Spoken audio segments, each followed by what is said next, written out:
Hello friends, లక్షద్వీపంలో జోరుగా పనులు ప్రారంభమయ్యాయి. భారతదేశంలో ఉన్న వందల కంపెనీలు లక్షద్వీపానికి చేరుకున్నాయి. లక్షద్వీపం కంపెనీల యొక్క ఇన్వెస్టర్ల మెయిన్ కీవర్డ్ గా మారిపోయింది. ఇప్పుడు లక్షద్వీపం ఐలాండ్ లో చాలా జోరుగా కంపెనీల యొక్క పనులు ప్రారంభమయ్యాయి. ఈ ఐలాండ్ పై ఆర్టిఫిషియల్ ఐలాండ్ ప్రొడక్ట్స్ రావడంపై కొన్ని పరిశోధనలు జరుగుతున్నాయి. మొదటిగా ఇక్కడ కనెక్టివిటీని పునః ప్రారంభించాలని వందల కంపెనీలు నిర్ణయించుకున్నాయి.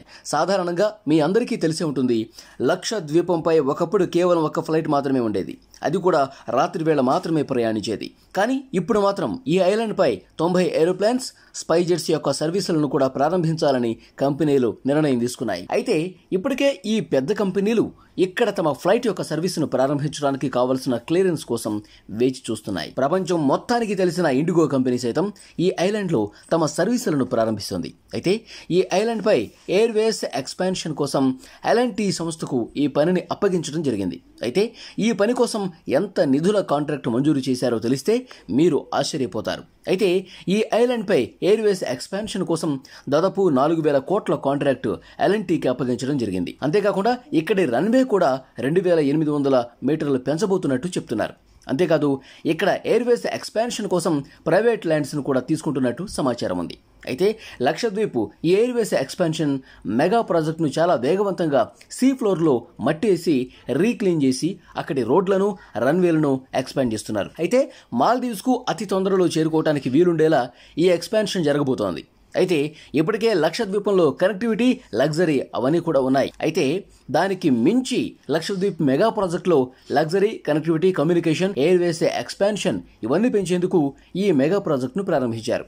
అంతేకాకుండా లక్షద్వీపం ఐలాండ్ పై ఇంకా ఎన్నో మంచి మంచి ఫెసిలిటీస్ ఉండే విధంగా ఈ మెగా ప్రాజెక్ట్ ప్రారంభించారు. భారతదేశం యొక్క ప్రతి టూరిస్ట్ కూడా, అలాగే ప్రపంచంలోని అందరు టూరిస్టులు కూడా ఇక్కడి ఫెసిలిటీస్ ని బాగా ఎంజాయ్ చేసే విధంగా పనులు చేస్తున్నారు. భారతదేశం యొక్క టూరిస్టులు ఇక్కడ ఫెసిలిటీస్ ని బాగా అనుభవించగలుగుతారని చెప్పొచ్చు. అయితే భారతదేశంలో ఇప్పటి వరకు లేని ఫెసిలిటీస్ ఈ లక్షద్వీపంలో పెంచుతున్నారు. Maldives world Renault tourist place, ఎక్కువగా డిమాండ్ అయ్యే ప్రదేశం ఏదైనా ఉంది అంటే కనుక వాటర్ విల్లాస్. అయితే ఈ కాటేజెస్ సముద్రం మధ్యలో మట్టి గట్టుపై నిర్మించబడిన వాటర్ విల్లాస్. ఇప్పటికే ఈ మాల్దీవ్స్ లో చాలా మంది ప్రముఖులు, హీరోలు, హీరోయిన్లు, స్టార్లు, సెలబ్రిటీలు ఎంతగానో ఎంజాయ్ చేయడానికి ఇక్కడికి వచ్చి ఈ వాటర్ విల్లాస్ లో సమయాన్ని గడుపుతారు. అలాగే ఈ విల్లాస్ యొక్క ఫ్లోర్ మొత్తం ట్రాన్స్పరెంట్ గా ఉంటుంది. ఇది అద్దంతో తయారై ఉంటుంది. దీంతో అక్కడి నుంచి పూర్తిగా సముద్రాన్ని చూసి బాగా ఆనందించవచ్చు. కాబట్టి అక్కడికి కొత్త జంటలు, యువకులు, ఫ్యామిలీలు, పెద్ద పెద్ద స్టార్లు తమ విలువైన సమయాన్ని, అలాగే వెకేషన్ ని గడుపుతారు. కానీ మాల్దీవ్స్ యొక్క రేట్ల గురించి చెప్తే మాత్రం దిమ్మ తిరిగిపోతుంది. మాల్దీవ్స్ లో ఉన్న వాటర్ విల్లాస్ యొక్క రెంట్ దాదాపు 1,00,000 నుంచి మొదలవుతుంది. మాల్దీవ్స్ లో వాటర్ విల్లాస్ ఎక్కువగా విలువైంది. కానీ లక్షద్వీపంలో వీటికి మించి మరికొన్ని ఫెసిలిటీ వస్తే తక్కువ ధరలకే మాల్దీవ్స్ ను ఎంజాయ్ చేయొచ్చు అన్నది త్వరలోనే నిజం అవబోతోంది. ఇప్పటికే ఎన్నో కంపెనీలు మాల్దీవ్స్ లానే లక్షద్వీప్ ఐలాండ్ పై మరికొన్ని ఫెసిలిటీస్ అందించడానికి తయారవుతున్నాయి. అయితే ఇప్పటికే టాటా గ్రూప్ కూడా ఇక్కడ 3 పెద్ద రిసార్ట్స్ ను 3 ప్రథమ ఐలాండ్లపై ప్లాన్ చేశారు. సుహేలి ఐలాండ్, మినికో ఐలాండ్లలో టాటా గ్రూప్ పెద్ద రిసార్ట్స్ ను నిర్మించడానికి నిర్ణయించింది. ఈ విధంగా ఎన్నో చిన్న చిన్న ఐలాండ్లతో ఇది ఉంది. తాజ్ గ్రూప్ కూడా ఇప్పటికే మరో 3 ఐలాండ్లపై తమ రిసార్ట్స్ ను నిర్మించబోతోంది. అలాగే లగూన్ విల్లా, బిల్లా బీచ్ ఫ్రంట్ విల్లాను నిర్మించబోతోంది. అయితే మాల్దీవ్స్ లో ఉన్న వాటర్ విల్లాస్ ఎక్కువ ఖరీదు చేస్తున్నందువల్ల తాజ్ గ్రూప్స్ వీటిని నిర్మిస్తోంది. అయితే ఇందులో ఒక ఐలాండ్ నేరుగా సముద్రంపైనే ఉంటున్నట్టు భావన కలిగిస్తుంది. మరొకటి నేరుగా తలుపు తెరిస్తే సముద్రం కనిపించేలా ఉంటుంది. కాబట్టి భారతదేశం నుంచి అతి తక్కువ ధరలో లభించే రిసార్ట్స్, రెస్టారెంట్స్, విల్లాస్ ఈ విధంగా ఎన్నో ఫెసిలిటీస్ ని పెద్ద పెద్ద కంపెనీలు అందిస్తున్నాయి. ఈ విధంగా భారతదేశపు టూరిస్టులు తక్కువ ధరలోనే బాగా ఎంజాయ్ చేస్తారు.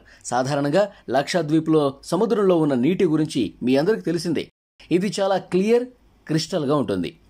ఎక్కడి నుంచి చూసినా సముద్రం అంతా ట్రాన్స్పరెంట్ గా కనిపించే విధంగా ఉంటుంది. అయితే ఇంతకుముందు ఇక్కడ ఫ్లైట్స్, ఎయిర్లైన్స్ యొక్క ఫెసిలిటీస్ తక్కువగా ఉన్నందువల్ల ఇక్కడ రేట్స్ చాలా ఎక్కువగా ఉండేవి. కానీ ఇప్పుడు ఎయిర్లైన్స్ ఎక్స్పాన్షన్ చేస్తుండటంతో ఇక్కడికి ఎక్కువ మంది టూరిస్టులు ఎంజాయ్ చేయడానికి వెళ్ళొచ్చు.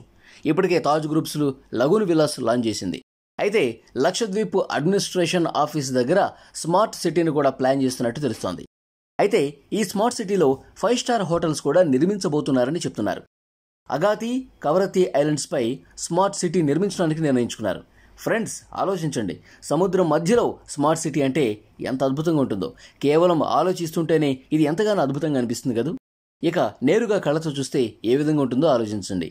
అయితే కవరత్తి ఐలాండ్ లక్షద్వీప్లో ఉంది. ఇక్కడ టెంట్ హౌస్ల సిటీని నిర్మించాలని కూడా కంపెనీలు నిర్ణయించుకున్నాయి. బీచ్ పైన టెంట్ సిటీని నిర్మించాలని నిర్ణయించుకున్నారు.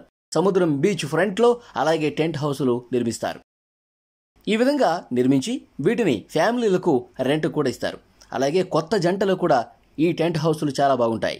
ఈ టెంట్ హౌస్లో చాలా ఆనందంగా ఆహ్లాదకరంగా సముద్రాన్ని చూస్తూ గడిపేయచ్చు. ఈ టెంట్లో ఉండి సముద్రపు అద్భుతమైన దృశ్యాలు చూస్తూ ఎంజాయ్ చేయొచ్చు. లక్షద్వీప్కి ఈ టెంట్ సిటీ ఒక అద్భుతమైన ఆకర్షణ కాబోతోంది. మనందరికీ తెలిసిన సాగరమాల ప్రాజెక్ట్, ఇది భారతదేశం యొక్క హార్బర్ ఆర్గనైజేషన్కి సంబంధించింది. ఈ ప్రాజెక్టుతో భారతదేశానికి ఇంకా ట్రాన్స్పోర్ట్ వేస్ కూడా నిర్మించబడతాయి. అదేవిధంగా ఇంకా ఎన్నో వస్తువులు కావచ్చు, పదార్థాలు ట్రాన్స్పోర్ట్ అవుతూ ఉంటాయి. అలాగే వాటర్ వేస్ ఎక్కువగా నిర్మించబడతాయి. అలాగే ఇంపోర్ట్ అండ్ ఎక్స్పోర్ట్ కూడా ఇది చాలా యూజ్ అవుతుంది. కాబట్టి సాగరమాల ప్రాజెక్టు కోసం సెంట్రల్ గవర్నమెంట్ ఇష్యూ చేసిన నిధులు ఉపయోగించి స్పోర్ట్స్లను కూడా డెవలప్ చేయబోతున్నారు. ఈ విధంగా లక్షద్వీప్కి వాటర్ వేస్ వస్తాయి. లక్షద్వీప్లో ఉన్న 26 ఐలాండ్లకు చేరుకునే విధంగా పోర్ట్లను డెవలప్ చేస్తున్నారు. అలాగే రోడ్స్ యొక్క కనెక్టివిటీ కూడా చేయబోతున్నారు. ఈ విధంగా లక్షద్వీపం ఐలాండ్స్ పై కనెక్టివిటీ, రోడ్ వేసు, వాటర్ వేసు, ఎయిర్లైన్స్, మొటిలిటీ, ఈ విధంగా ఎన్నో ఫెసిలిటీస్ ఇక్కడ రాబోతున్నాయి. దీంతో ఇక్కడి ప్రజలు చాలా వేగవంతంగా తక్కువ ధరలో చేరుకొని తమ విలువైన సమయాన్ని చాలా ఆనందంగా ఎంజాయ్ చేయొచ్చు. లక్షద్వీప్కి వెళ్ళి ఎంజాయ్ చేయాలనుకున్న టూరిస్టులకు ఇంతకన్నా కావాల్సింది ఇంకా ఏముంటుంది? ఇప్పుడు లక్షద్వీప్లో ఇంకా కనెక్టివిటీ కావచ్చు, ఫెసిలిటీస్ కావచ్చు, డెవలప్ అన్ని రకాలుగా చేయబోతున్నందున వచ్చిపోయే దారులు కూడా నిర్మించబడుతున్నందుకు ఈ విధంగా టూరిస్టులకు బాగా యూజ్ అవుతుంది. అలాగే తక్కువ ధరతో ఈ ఫెసిలిటీస్ దొరకడంతో టూరిస్టులు ఇంకా ఆనందంగా ఈ లక్షద్వీప్లకు చేరుకోవచ్చు. అలాగే ఇక్కడ స్టే చేసే ఫెసిలిటీస్ కూడా అద్భుతంగా ఉన్నందుకు టూరిస్టులు బాగా ఎంజాయ్ చేస్తారని చెప్తున్నారు. వరల్డ్ క్లాస్ ఫెసిలిటీస్ కూడా మిడిల్ క్లాస్ ఫ్యామిలీస్కి సపోర్టివ్గా ఉండే విధంగా ఇక్కడ రేట్స్ ఉండబోతున్నాయని చెప్తున్నారు. లక్షద్వీప్లో మిడిల్ క్లాస్ వాళ్ళకు కూడా ఇప్పుడు సమయాన్ని గడిపే అవకాశం వచ్చింది. అయితే ఫ్రెండ్స్, భారతదేశంలో ఉన్న ప్రజలు ఇప్పటికే మాల్దీవ్స్కు వెళ్లాలని కలలు కంటున్నారు. అయితే ఆ కలలు ఇప్పుడు సాకారం కాబోతున్నాయి. అయితే సెంట్రల్ గవర్నమెంట్ నుంచి మంజూరైన ఫండ్స్తో భారతదేశం యొక్క మిడిల్ క్లాస్ ఫ్యామిలీస్ కూడా ఇక్కడికి చేరుకునే అవకాశాన్ని అందించబోతున్నాయి. లక్షద్వీప్ని కూడా ఇంటర్నేషనల్ లెవెల్లో డెవలప్ చేయబోతున్నారు. కానీ భయపడాల్సింది ఏంటంటే ఇక్కడ కోరల్ రీఫ్స్ కూడా ఉన్నాయి. కోరల్ రీఫ్స్లో సముద్రంలో ఉన్న 10,000 ప్రజాతిలో ఉండే అతిపెద్ద ప్రజాతులు ఈ కోరల్ రీఫ్స్లో ఉంటాయని చెప్తారు. అయితే ఈ కోరల్ రీఫ్స్లో పర్యావరణం, ఎకోసిస్టమ్, అలాగే ఫుడ్ చైన్ మొత్తం ఉంటుందని చెప్తారు.